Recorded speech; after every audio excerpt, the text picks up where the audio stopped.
Qu'est-ce que ça veut dire exactement vivre? Pas simplement le contraire d'être mort, bien sûr. La vie, c'est un phénomène très particulier, bien repérable. On pourrait assez facilement classer les objets qui nous entourent en deux catégories. Ceux qui vivent, y compris les microbes, même si on ne les voit pas. Et ceux qui ne vivent pas, y compris l'ordinateur, même s'il a l'air intelligent. Et attention à ne pas oublier de se ranger soi-même dans une catégorie, celle des êtres vivants. Nous comprenons de mieux en mieux ce qu'est la vie, et nous allons de surprise en surprise. La science a montré que la vie est un phénomène d'organisation, toujours complexe, dont nous ne connaissons qu'une partie. La base de la vie n'est pas visible à l'œil nu, trop petit, parce que la vie a toujours lieu dans une cellule. C'est la cellule qui vit. C'est elle qui échange en permanence de la matière, de l'énergie et de l'information avec son environnement. La machinerie biochimique d'une cellule est aussi complexe que le fonctionnement d'une grande ville, par exemple, avec tous ses systèmes de production, de circulation, de régulation et tous ces échanges d'informations. Ensuite, chaque cellule est impliquée dans un réseau très dense de relations avec les autres cellules pour former les organes du corps, puis les organismes. À l'intérieur d'un être vivant, vivre repose sur une performance d'organisation à tous les instants. Mais à l'extérieur aussi. L'être vivant est inséré dans une organisation qui doit être toujours performante. Pour un être humain, par exemple, vivre suppose la présence permanente d'oxygène, sans compter tout ce qui nous est nécessaire pour vivre dans la durée, de l'eau, de l'alimentation, une température qui ne dépasse pas ou pas trop longtemps certaines limites bien précises, la protection de l'atmosphère contre les rayonnements solaires, etc. Il faudrait ajouter, pour certains êtres vivants, comme les humains, le besoin d'affection, de relation avec les autres, des raisons de vivre, en plus des moyens pour survivre. Pour qu'une plante se nourrisse et se reproduise, pour que l'arbre porte des fruits et pour que la gazelle broute l'herbe, le plus simple, c'est d'imaginer une âme, un petit esprit qui agit intelligemment. Lorsque l'organisme réagit à une coupure quand on s'est taillé, on peut décrire les événements comme une multitude de petites actions intelligentes et volontaires. On peut dire, aussitôt, les plaquettes du sang s'agrègent pour arrêter le saignement. Les globules blancs arrivent en grand nombre pour combattre les microbes qui ont pu pénétrer dans les tissus, etc., etc. Lorsque nous venons de faire un bon repas, notre estomac et notre intestin savent ce qu'il faut faire. Et ils le font bien. Aussi bien que le pommier qui produit des pommes. Mais il y a quand même un gros problème dans ces explications. On sait bien que ce sont des images. Ni le pommier, ni les globules du sang n'ont une volonté pour agir, une arme. Ils ne savent rien. Ils ne veulent rien. Bon, reprenons à zéro. Vivre, c'est avoir un objectif, viser un but, savoir ce qu'on veut et ce qu'on doit faire pour y parvenir. Ce sera vrai pour un être humain, mais c'est déjà vrai pour un ver de terre ou un baobab. Chaque cellule vivante, chaque plante, chaque animal fonctionne selon ce schéma, toujours par des actions complexes, coordonnées et orientées vers un but. Par exemple, se nourrir, se reproduire, réparer son organisme, etc. Quand les humains ont pris conscience de cette capacité à avoir un but précis et à chercher à l'atteindre dans le moindre brin d'herbe, ils ont imaginé que cette capacité avait été mise en place par une divinité ou plusieurs divinités, puisque le brin d'herbe est une machinerie aussi compliquée qu'une horloge, il n'a pas pu se fabriquer tout seul.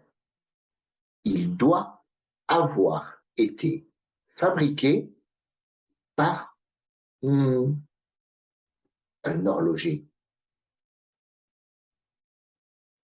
Mais au XIXe siècle, une théorie scientifique, le darwinisme de Darwin, a trouvé une autre explication.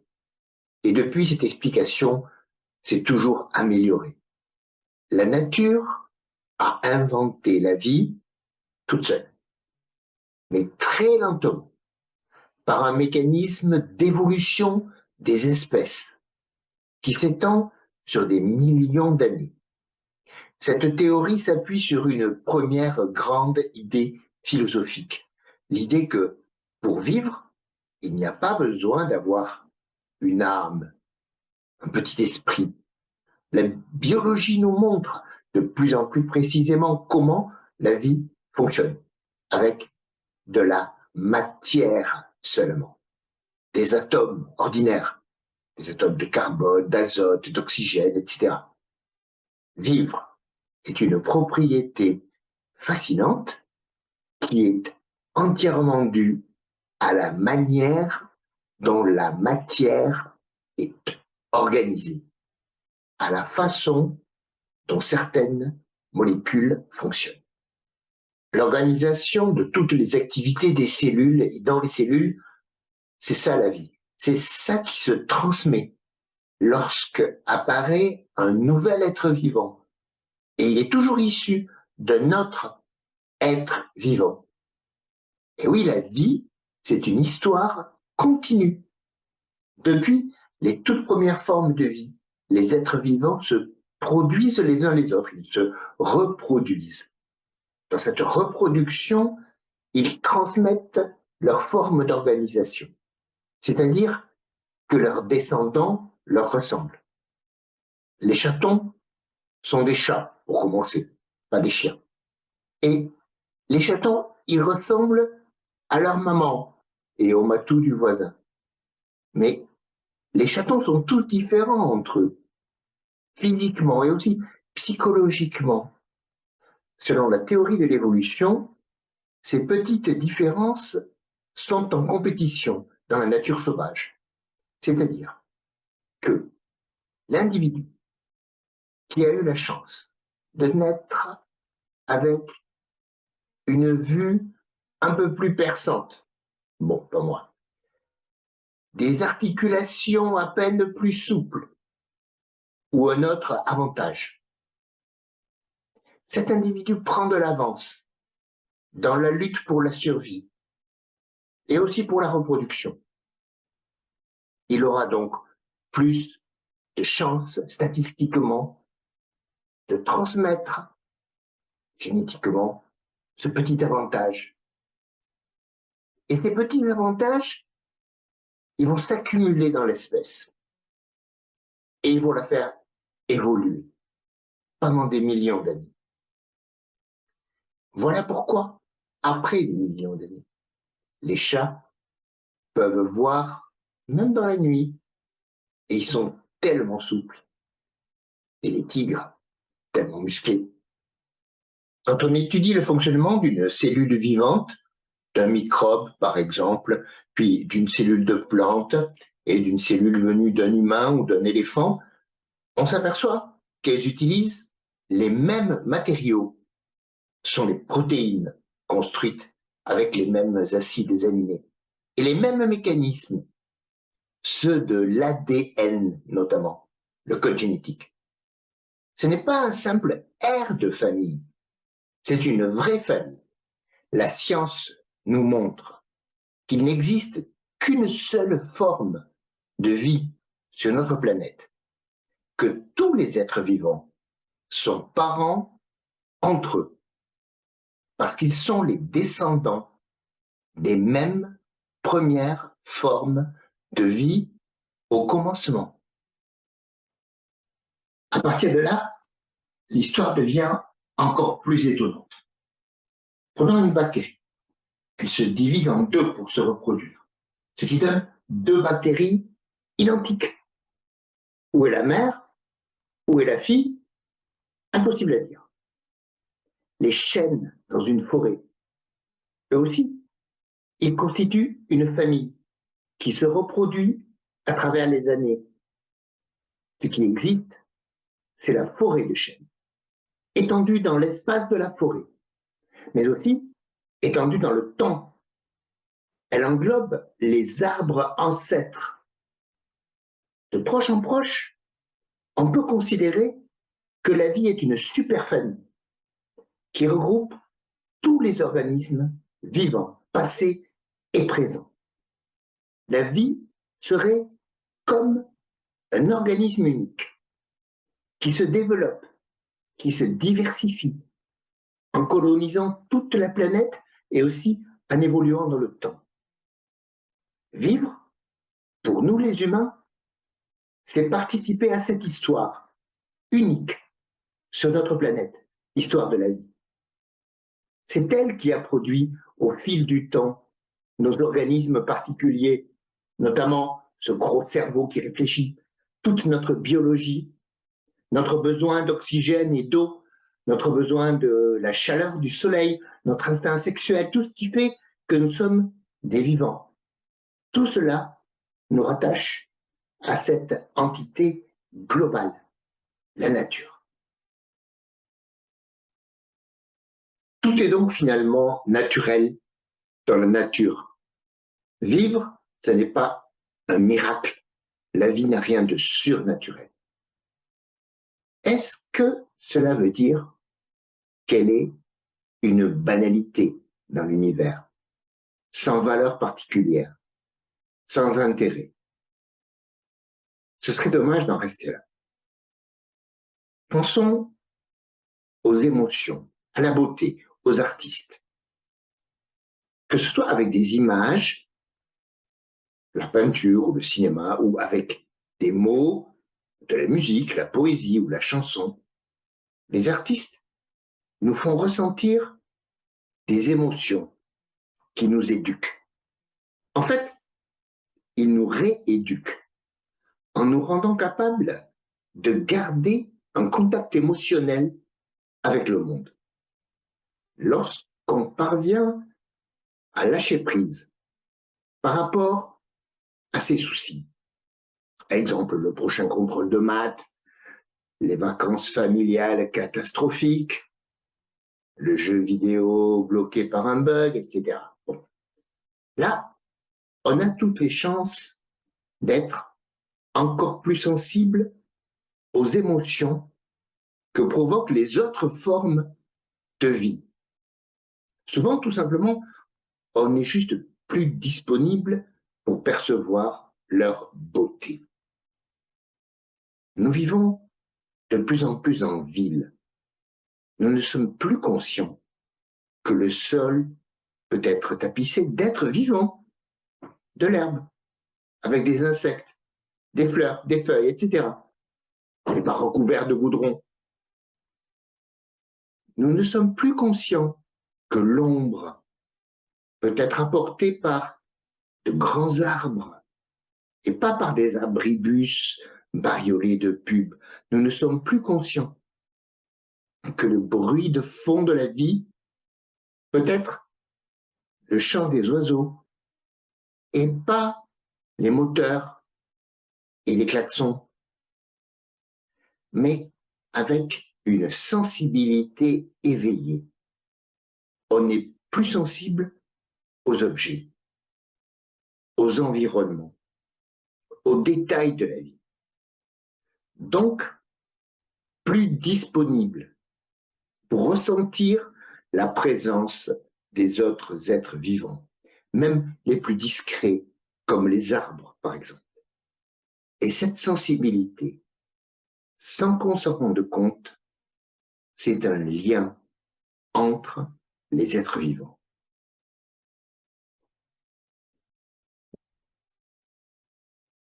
Alors, on s'aperçoit que la nature est pleine d'êtres vivants, qui ne sont pas des objets inertes à notre service, comme ceux dont nous avons l'habitude dans la vie courante. On se sent submergé par une présence inhabituelle quand on se retrouve dans la nature. C'est impressionnant, peut-être même effrayant pour certains. Il y a de la vie partout. Au milieu d'une forêt, en nageant dans l'océan avec des poissons ou en regardant passer un vol d'oiseaux sauvages, on peut ressentir une émotion forte. Cette émotion, c'est le lien qui nous unit avec les autres formes de vie. Nous le ressentons souvent tout simplement sous la forme de la beauté. Un cheval qui galope, un oiseau qui vole ou un poisson dans le ruisseau, une colonie de fourmis, un arbre majestueux ou une fleur inattendue au bord du chemin. Comment ne pas trouver ça extrêmement beau si on s'arrête pour le regarder, évidemment. C'est beau, quelque chose qui vit. L'autre émotion que la vie provoque en nous, c'est le respect. Un commencement de respect, en tout cas. Ce n'est pas vrai que tuer une araignée, c'est aussi indifférent que de froisser une feuille de papier, puis la jeter dans la corbeille. Nous percevons une vie dans l'araignée, même si nous voulons nous débarrasser d'elle. Nous devons faire un effort pour la tuer, pour ne plus y penser. Et ce serait tellement plus correct de juste la mettre dehors si on ne veut pas d'elle chez soi. Lorsque nous mangeons de la viande, nous devons faire un effort pour ne pas penser à l'animal. Heureusement, le hamburger ne ressemble pas à une vache. Tout est bien organisé. Heureusement, nous n'avons pas à tuer nous-mêmes les animaux que nous mangeons. Nous ressentirions trop fortement la présence de la vie en eux. Heureusement d'ailleurs, ou malheureusement. Pourtant, les animaux doivent consommer des êtres vivants, ne serait-ce que des plantes pour vivre. La bonne idée serait donc peut-être de ne pas oublier que, pour vivre, nous sommes obligés, comme tous les animaux, pas les végétaux, de puiser dans la vie elle-même. Et ça, l'assumer plus clairement. Ça ne peut pas nous être interdit, évidemment. Et là, finalement, vivre devient un lien plus profond avec la totalité de la vie, un lien d'échange. Non seulement nous provenons de la totalité de la vie, de son passé, mais nous en vivons dans le présent. Nous comprenons cela de mieux en mieux et c'est pour ça qu'aujourd'hui, on accepte de plus en plus l'idée que toute forme de vie a une dignité minimale et une sorte de droit naturel à l'épanouissement.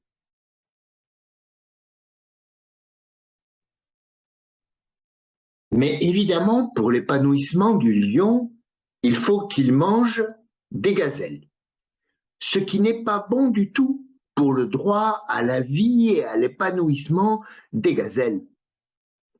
Lesquelles gazelles ne respectent pas le droit à la vie des végétaux qu'elle broute à longueur de journée. Mais attention, ces prélèvements dans les systèmes vivants sauvages sont équilibrés.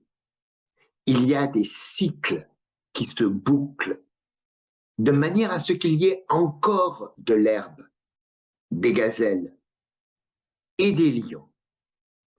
On est toujours dans cette fameuse organisation qui caractérise la vie. Pour qu'un être vivant puisse vivre, il lui faut prendre la vie d'autres êtres vivants. Peu importe a priori que ce soit des plantes, du plancton ou d'innocents herbivores.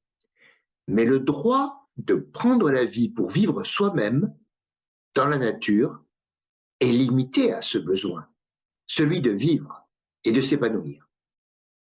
Les lions n'élèvent pas des gazelles par milliers dans des cages. Les gazelles ne tuent pas avec des produits chimiques les insectes qui mangent les mêmes végétaux qu'elles.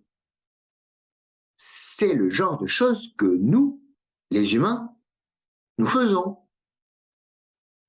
Et c'est là que nous, les humains, nous nous sentons peut-être beaucoup moins fiers.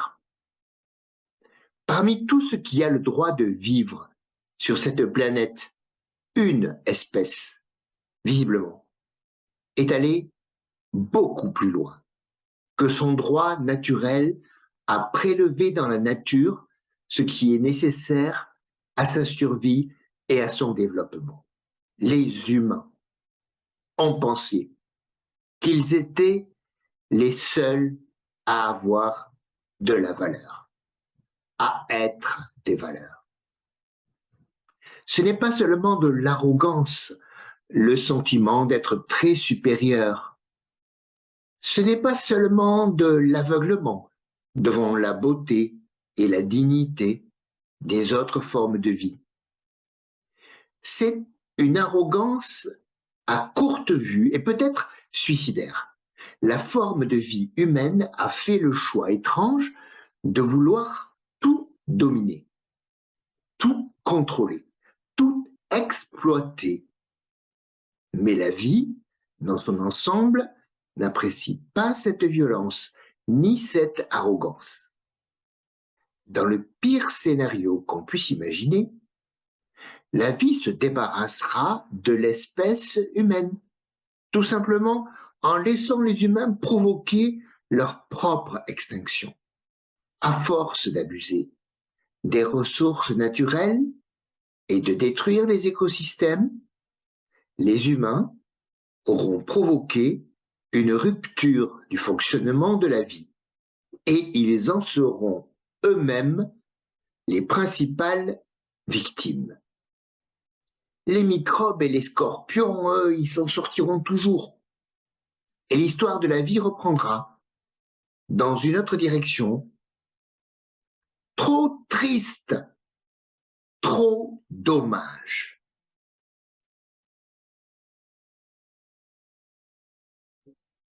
Vivre pour un humain, ce n'est pas exactement la même chose que pour une bactérie ou une plante ou un mulot. Vivre comme humain nous oblige à prendre en charge notre façon de vivre, à réfléchir à la manière dont nous assumons ou pas de vivre. On l'oublie facilement quand on passe sa soirée à jouer en ligne ou à regarder des séries en grignotant des chips. Le problème n'est pas de pleurer sur le sort de la patate innocente qui a été coupée en lamelles et plongée dans l'huile bouillante, évidemment. Le problème, c'est de comprendre que toute notre vie repose sur des fonctionnements biologiques auxquels nous ne pensons jamais, parce que nous passons notre temps à autre chose. Le problème, c'est de prendre conscience de la vie. Mais en comprenant cela, on est obligé d'aller plus loin. Tant qu'on n'a pas de problème de santé, on peut vivre en pensant à autre chose qu'au fonctionnement biologique de son corps. C'est bien agréable, mais justement pour que ça dure, il vaut mieux prendre conscience de ce que vivre signifie pour son propre corps, avoir un minimum d'informations sur la nourriture qu'on absorbe et en tenir compte, entretenir son corps et son esprit par un minimum, ou plutôt un maximum d'exercice physique. C'est finalement une sorte de self-écologie. On prend soin d'une forme de vie qui le vaut bien soi-même. Tout le monde est d'accord, presque, pour dire qu'il faudrait prendre soin des arbres et des petits oiseaux, limiter la pollution, etc. Mais pourtant, on fait rarement le rapport avec le fait de s'occuper de soi-même comme un être vivant. À partir de là, prendre soin de sa vie, évidemment, ne se limite pas à prendre soin de son corps, puisque la valeur de la vie humaine ne se limite pas au bon fonctionnement biologique. Chaque humain a une vie, sa vie. Il vit sa propre vie. En tant qu'organisme biologique unique, matériellement, mais aussi et surtout en tant que conscience unique. Pour l'humain, quelque chose de particulier est dû au fait qu'il peut prendre en charge sa vie par sa conscience. Il peut la piloter, sa vie. C'est ça le point de départ pour une self-écologie de la personne humaine. Est-ce que nous sommes toujours à la hauteur de cette chance que nous avons de pouvoir vivre nous-mêmes notre vie? Probablement pas. C'est toujours tentant de se laisser vivre, c'est-à-dire justement de laisser le verbe vivre prendre un sens passif, subir sa vie. Se laisser vivre, en ce sens, ce n'est pas vivre sa vie, passer à côté de sa vie plutôt. Le plus souvent, c'est pour vivre la vie des autres, en laissant les autres choisir pour soi ce qu'on doit être et ce qu'on doit devenir. On le fait sans le vouloir quand on laisse les autres fixer des objectifs, accorder de l'importance à tel ou tel élément de sa propre vie.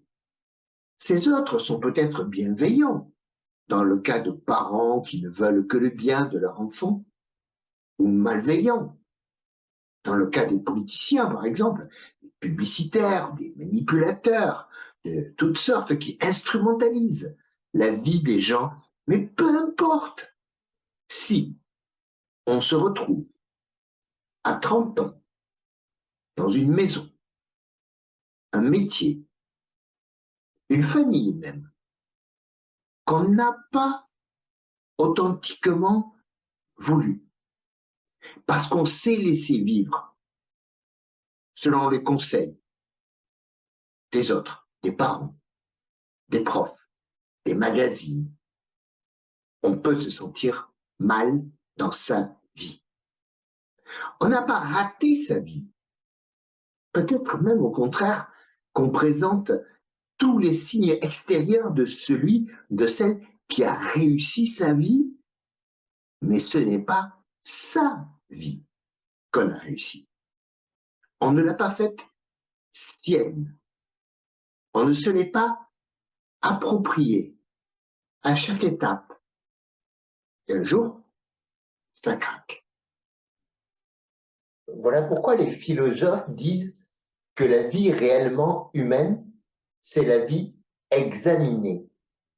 Vivre en ayant décidé de quelle manière on veut vivre, en y ayant réfléchi, en ayant regardé autour de soi pour se faire une idée sur les formes de vie possibles et leurs conséquences, en ayant le courage de savoir et le courage de vouloir.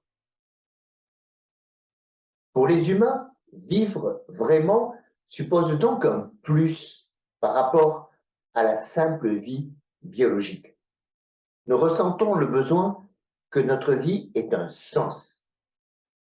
Ce sens, ce n'est pas nécessairement quelque chose de grandiose et qui sera célébré dans le livre d'histoire. En dehors de toute vanité, on peut trouver un sens à sa vie en accomplissant des tâches simples. Le développement d'un talent ou d'une passion pour la musique ou pour un sport, sans avoir besoin de devenir une star. Ou alors, le lien avec d'autres personnes dont on prend soin, dans un métier de service ou dans une activité familiale.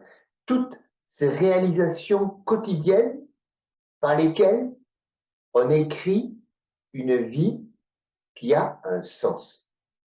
Une vie dans laquelle on n'a pas l'impression de perdre son temps. Philosophiquement, on donne plus que du sens à sa vie. On lui donne de la valeur. La dignité de la vie peut prendre plusieurs formes. D'abord, la dignité de toute forme de vie, qui ne peut pas être interrompue ou empêchée de s'épanouir sans raison. Arracher une fleur pour le plaisir, non. Cueillir un légume pour le manger, oui. Exterminer dans un champ tous les insectes et toutes les plantes, sauf une, pour améliorer la productivité de la récolte, non. Mais éliminer les espèces d'insectes ou de parasites qui empêchent une plante ou un animal de se développer, oui. Ensuite, la dignité de la vie prend un sens particulier quand il s'agit de la vie humaine, la forme de vie que nous sommes nous-mêmes. Un proverbe de l'Antiquité dit que pour vivre, il ne faut pas perdre ses raisons de vivre. Il faut garder ses raisons de vivre. Ça veut dire, par exemple, accepter de perdre la dignité de la vie humaine pour gagner sa vie. C'est ça le problème. C'est peut-être assez fréquent dans le monde actuel. On gâche sa vie parce qu'on se croit obligé, pour gagner sa vie, d'accepter des humiliations, par exemple, celles de petits chefs imbéciles ou de clients agressifs. Face à une petite humiliation, à une petite violence, bien sûr que sa vie n'est pas en danger, mais on peut y perdre un peu de sa dignité si on ne réagit pas.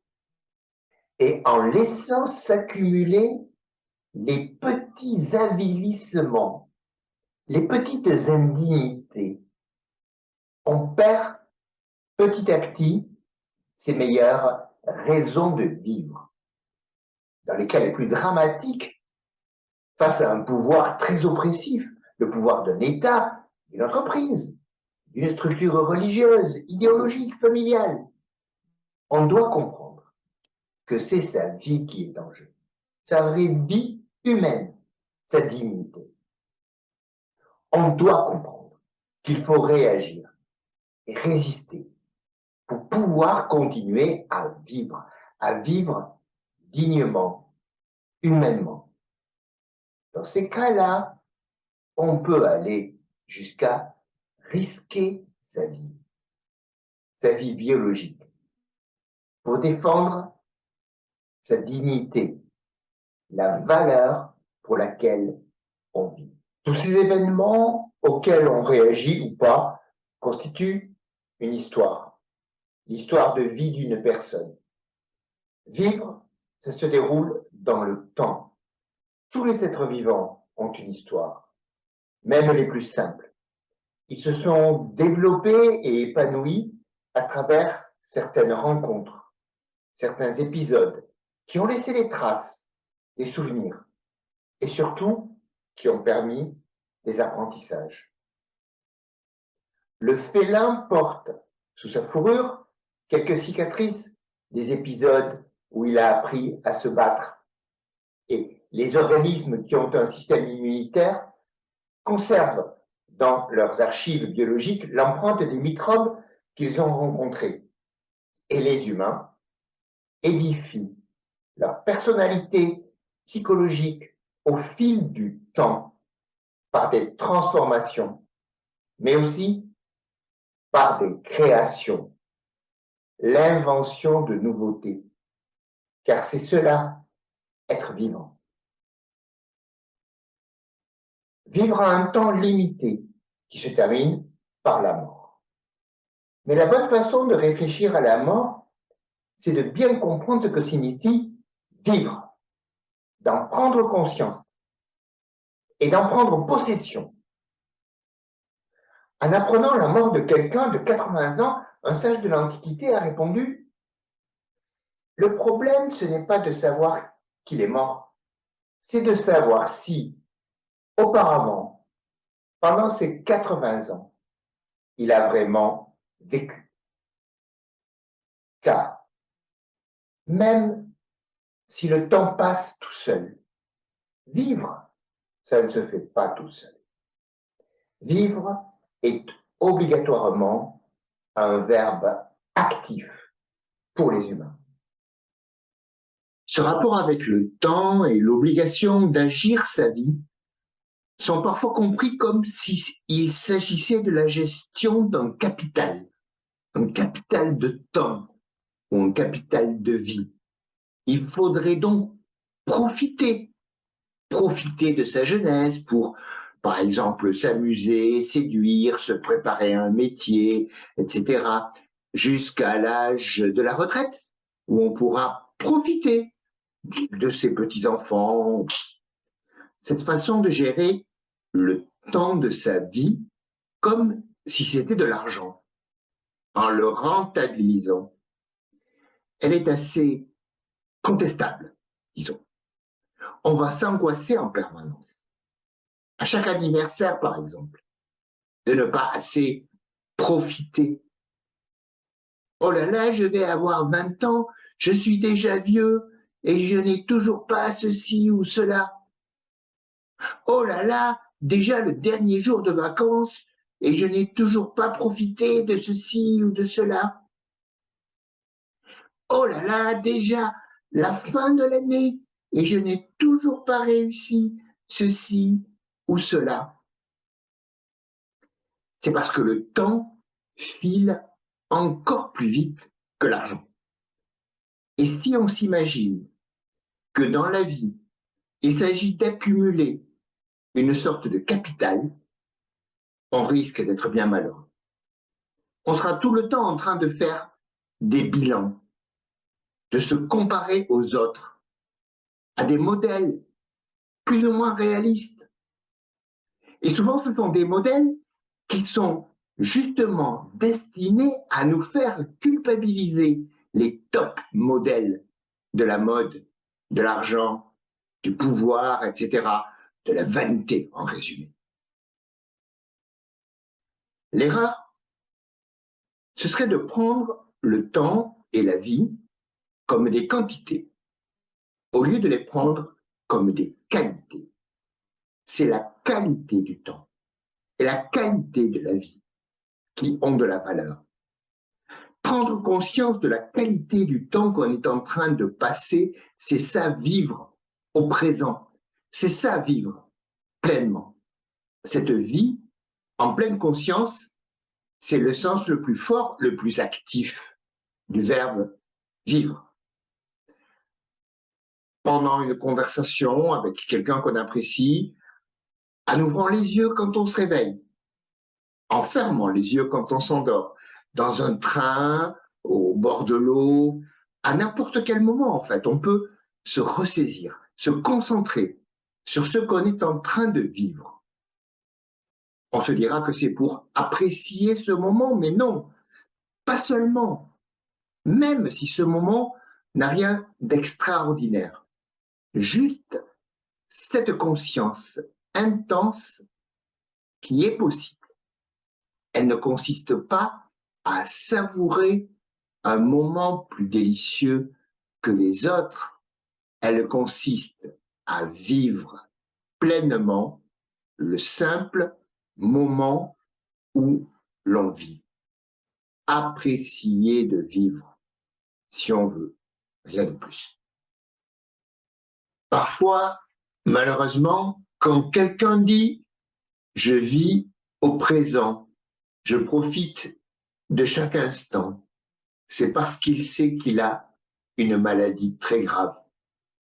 Cette nouvelle terrible a changé le sens de sa vie, mais à travers la menace qui pèse sur sa vie, il retrouve de l'authenticité. Cette authenticité, elle se manifeste par une plus grande disponibilité de la conscience, une plus grande capacité à se plonger dans le présent, à vraiment exister dans le présent.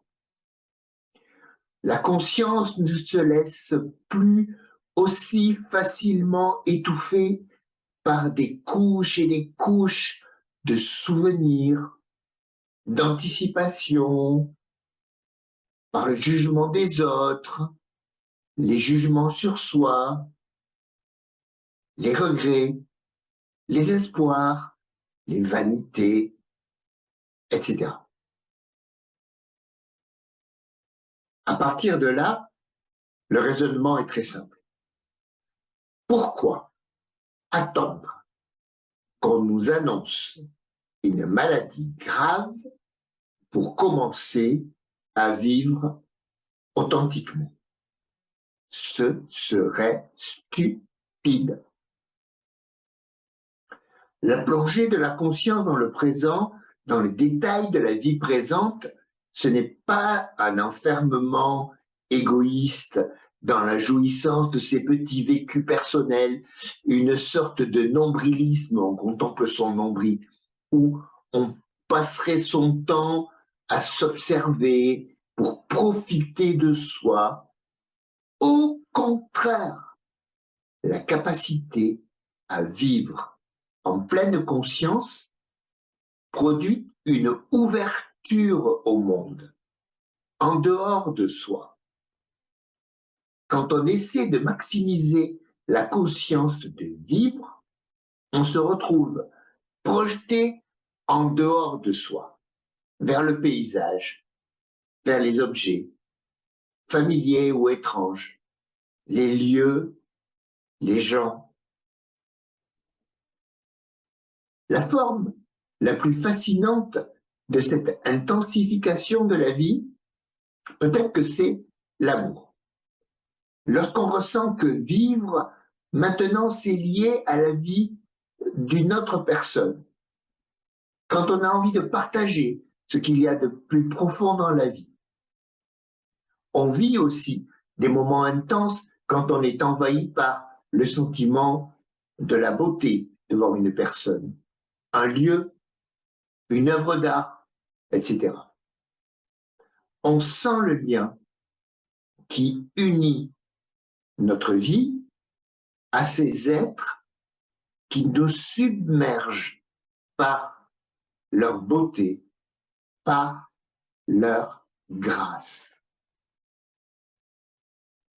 Vivre, pour un humain, ce n'est pas simplement fonctionner correctement depuis la racine des cheveux jusqu'à la plante des pieds. C'est surtout avoir tissé des liens de vie très forts avec des personnes, des lieux, des objets.